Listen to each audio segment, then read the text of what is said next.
नमस्कार, आप देख रहे हैं युवा तक भारत समाचार और मैं हूं आपके साथ ज्योतिका।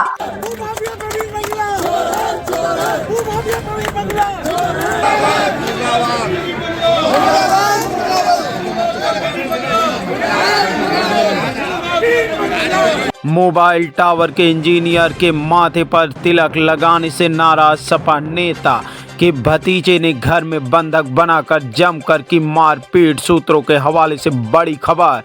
सपा नेता के भतीजे पर चौथ वसूली का भी आरोप लगाया।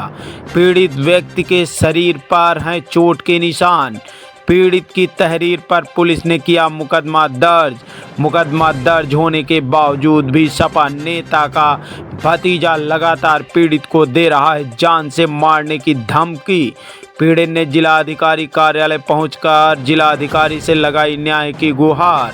सपा नेता के भतीजे के घर पर लगा हुआ है मोबाइल टावर। मोबाइल टावर पर इंजीनियर से सपा नेता का भतीजा मोहम्मद सैफ लिमिट से ज़्यादा डीजल की करता है मांग। चौथ न देने की स्थिति में मोबाइल टावर बंद करने का भी लगाया आरोप। 250 लीटर की जगह पर 500 लीटर मांगता है डीजल। सपा नेता का भतीजा मोबाइल टावर पर मुस्लिम एम्प्लॉय की करता है मांग। आपको सुनाते हैं अरुण कुमार चौहान जो पीड़ित हैं, उन्होंने क्या हमारे संवाददाता को बताया। उसके बाद आपको हम सुनाएंगे अभय कुमार पांडे जो क्षेत्राधिकारी हैं, उन्होंने क्या कुछ बताया।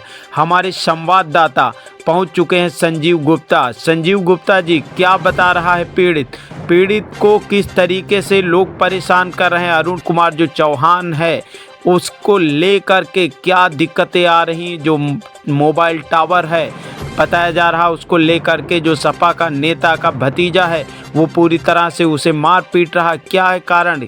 क्या उसने अपनी आप बीती सुनाई? पीड़ित की आप बीती दर्शकों को सुनाने का प्रयास करिए और उसके बाद सुनाने का प्रयास करिए। जानकारी मिल पा रही है अभय कुमार पांडे जो सीईओ हैं वो भी कुछ बताना चाह रहे हैं। मैं इंडस टावर में जॉब करता हूँ। यहाँ पे एक टावर लगा हुआ है मेरा सिविल लाइन के बराबर में, बरगद हाउस, जो पूर्व सपा के ये हैं मंत्री रहे हैं ख्वाजा हलीम का भतीजा है मोहम्मद सैफ। तो उसके टावर पे, उसके छत पर मेरा टावर लगा हुआ है। 17 तारीख को मेरा टावर बंद कर दिया उसने। वो आई पिछले कई वर्षों से वो मांगते थे डीजल की फिरौती। 250 लीटर मेरी कंपनी देती थी, लेकिन चौथ अब वो जो है 500 लीटर पे आ गया। 500 लीटर के बाद कंपनी ने मना कर दिया देने के लिए। तो उसने मुझे इस तरीके से मार पिटाई करी। मैं कंपनी से जो है एप्लीकेशन दिया और अपने थाने में भी दिया। 17 तारीख को, 18 तारीख को मुकदमा दर्ज हो गया था। तो मेरे मेडिकल भी कराया पुलिस ने, काफ़ी चोटें हैं उसको। जो है यही मेरी वो है कि उसको कड़ी से कड़ी कार्रवाई करी जाए उसके खिलाफ। वो अचानक नाराज यही हो गए कि सर मैं जो है 250 लीटर मेरी कंपनी देती थी उसको, तो अचानक से यही है कि बोले कि वो थोड़ा मुझसे जलता है कि हिंदू है, यहाँ पर नया मुस्लिम है, एक एम्प्लॉय लाओ। मेरा टीका उका देख कर जो है वो भड़क गया।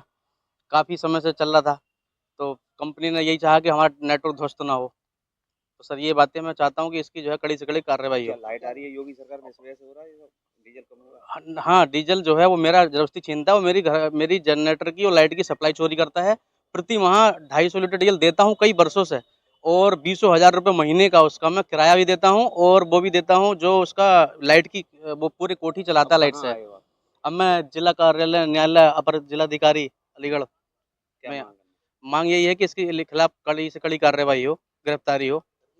धमकी देता है जान से मार दूंगा, उस दिन भी कह रहा था कि जान से मार दूंगा दोबारा कभी टावर पे आया तो। नाराजगी मैन टीके की वजह से। हाँ, टीका लगा के आते हो, बहुत बड़े वो बने हो धार्मिक, ये है फलाना ढिमकाना, ये सब चीज़ें जो है उसने कहीं जो बातें नहीं कहनी चाहिए थी वो उसने एक गलत सांप्रदायिक वाला जैसा वो माहौल करा और अपने घर में बंद करके लाठियों से मारा। ये सपा के पूर्व मंत्री के भतीजे पर आरोप लग रहा है घर में मारपीट करने का, क्या है? दिनांक 18/2/25 की घटना है, जिसमें एक टावर के टेक्निकल जो उनका मैनेजर होता है उसके साथ एक व्यक्ति द्वारा मारपीट की गई है, जिस संबंध में तत्काल प्रकरण को संज्ञान में लिया गया और थाना सिविल लाइन पर 89/25 मुकदमा अपराध संख्या पंजीकृत किया गया है। इस प्रकरण में जांच चल रही है। अन्यावश्यक विधिक कार्रवाई शीघ्र ही अमल में लाई जाएगी। एक्यूज का नाम क्या है और किस तरह का? ख्वाजा सैफ। क्या कार्रवाई की गई? अभियोग पंजीकृत है और शीघ्र ही अन्यावश्यक विधिक कार्रवाई की जाएगी। उद्देश्य है कि राजकुमार किसान है जिसकी जमीन याकुतपुर में आती है, उसकी जमीन का एक शहर का जाना माना अब उसका नकाब खुल चुका है कि वो गरीबों की जमीन हड़पता है। इससे साफ जाहिर हो रहा है कि भूमाफिया शहर का जाना माना प्रवीण मंगला, उसका साथी विमल अग्रवाल, उसके साथ एक सरकारी गनर रहता है जिसका उपयोग कर वो किसानों की जमीन को हड़पने का कार्य करता है। उसका लड़का सागर मंगला और एक कमाल अख्तर नाम के ये लोग व्यक्ति हैं, ये किसान की जमीन को घेरने का कार्य करते हैं। इसलिए किसान द्वारा शिकायत एडीएम में कई बार कर दी गई, डीएम साहब ने भी शिकायत कर दी गई, हर विभाग में शिकायत करने के बाद, पुलिस प्रशासन में भी शिकायत करने के बाद किसी की कोई सुनवाई नहीं कर रहा। इनकी जमीन के सामने थाना महुआ खेड़ा है, उस थाना महुआ खेड़ा का इंस्पेक्टर भी इनसे किसान को जमीन में जेल में बंद करने की धमकी देता है, बोलता है यहाँ से भाग जाओ वरना तुम्हें जेल में बंद कर दिया जाएगा। सरकारी गनर का फायदा उठाते हुए प्रवीण मंगला जी इसको जेल में बंद करने की धमकी देते हैं और इसे जमीन पर आने से रोकते हैं। मेरी सीधी सी एक मांग है, योगी सरकार में राम राज्य स्थापित कर रहे हैं, यहाँ किसानों के हित के लिए योगी जी हर प्रयास कार्य कर रहे हैं। जहाँ योगी जी की छवि को धूमिल करने का काम प्रवीण मंगला अपनी दबंगई से कर रहा है। एडीए के द्वारा 2-3 बार नोटिस जाने के बाद भी लगातार वहां काम कर रहा है और सारे एडीए विभाग के सारे अधिकारियों को धमकाने का काम कर रहा है और पुलिस विभाग को भी धमकाता है कि यहाँ आने की जरूरत नहीं है और ना कोई कार्रवाई करने की जरूरत है। अगर करना है तो किसान से कीजिए, किसान कोर्ट में जाए, जबकि किसान को सरकार के द्वारा दी हुई जमीन है उसको हड़पने का काम कर रहा है। एडीएम साहब को आज मैं ज्ञापन के साथ से संज्ञान बिल देने आया हूँ, बताने आया हूँ कि एडीएम साहब इस किसान के साथ न्याय करिए, क्योंकि योगी की सरकार किसान के साथ न्याय करती है। न्याय नहीं मिलता तो क्या अगर 27 तारीख तक अगर किसान को न्याय नहीं मिला तो मैं कलेक्ट्रेट के सामने अपनी आवाज को योगी जी तक पहुंचाने के लिए धरने के लिए पात्र रहूंगा। आज अपनी सरकार में खुद ही मांग कर रहे हैं, किसान को इंसाफ नहीं मिल रहा है तो कैसे मानते? देखिए ऐसा है, जब तक कोई आवाज ऊपर तक नहीं पहुंचती, उसने अपने पैसे के बल पर प्रवीण मंगला ने यहाँ के सारे सिस्टम को खरीद लिया है। उसने तहसील विभाग को भी खरीद लिया है, उसने एडीए विभाग को भी खरीद लिया है और हो सकता है पता नहीं किस विभाग को खरीद सकता है। इसकी आवाज, किसान की आवाज हर जगह भाग लिया, लेकिन कोई इसकी आवाज उठाने को तैयार नहीं था। जीरो टॉलरेंस की नीति है योगी सरकार की और आप अपने अधिकारियों पर ये आरोप लगा रहे हैं। देखिए कुछ हो सकता है कि कुछ अधिकारी इनको दबाने का काम कर रहे हैं, सच्चाई ऊपर तक नहीं पहुंच रही। जिस दिन सच्चाई ऊपर तक पहुंच जाएगी, डीएम साहब इसमें संज्ञान लेके जिस दिन कार्य करेंगे, निश्चित ही योगी जी के राम राज्य की स्थापना पूरी होगी यहाँ पर। और जो प्रदेश में जो जितने भी भूमाफिया हैं जो अब तक भाग चुके हैं, अगला नंबर ये प्रवीण मंगला का है, ये भी प्रदेश छोड़कर भागेगा क्योंकि ये भूमाफिया है। इसने किसान की किसी भी जमीन नहीं खरीदी हुई, बिना जमीन के नक्शे पास करा रखे हैं। जमीन होगी जिस पर कब्जा किया है।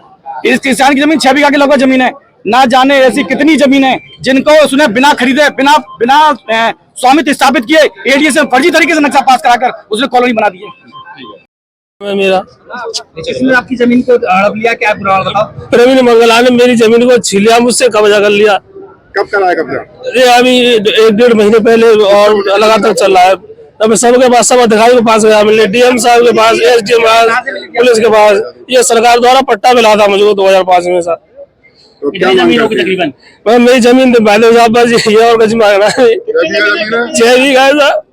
धमकाता भी है सर, मारने की धमकी देता है, पुलिस भी दे सकती है। आज से खाई सर। मुकेश लोधी जी द्वारा जो है ये शिकायत की गई हुई है और इसकी जांच जो है एसडीएम से और एडीए से करा ली जाएगी और तदनुसार कार्रवाई। किसके खिलाफ शिकायत है ये सर? ये ओजोन बिल्डर्स के प्रवीण मंगला हैं, उनके विरुद्ध इन्होंने शिकायत की है और इसकी जांच कराई जाएगी।